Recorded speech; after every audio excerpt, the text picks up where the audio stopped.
Ang Diyos ay hindi nagpigil sa pagpaparusa sa mga anghel na nagkasala, kundi inihagis niya sila sa Tartaro at ikinadena sa napakadilim na lugar para maghintay sa paghuhukom. At hindi siya nagpigil sa pagpaparusa sa sanlibutan noon, pero iningatan niya si Noe, isang mangangaral ng katwiran, kasama ang 7 iba pa, nang magpasapit siya ng baha sa isang sanlibutan ng mga taong di makadiyos.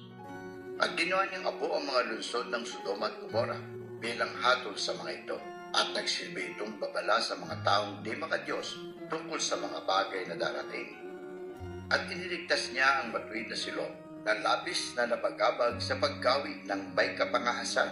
ng mga taong walang sinusunod na batas, dahil araw-araw na nahihirapan ng matuwid na taong iyon sa nakikita at naririnig niyang kasamaan habang naninirahang kasama nila.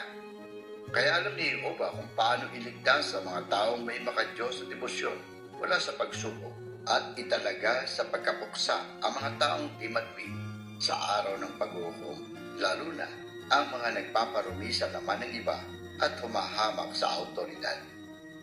Sila ay pangahas at mapaghiid at hindi natatakot pagsalita ng masama tungkol sa mga maluwalhati, samantalang ang mga anghel, kahit na mas malakas at mas makapangyarihan, ay hindi nag-aakusa at hindi nagsasalita ng masama sa kanila bilang paggalang kay Jehovah.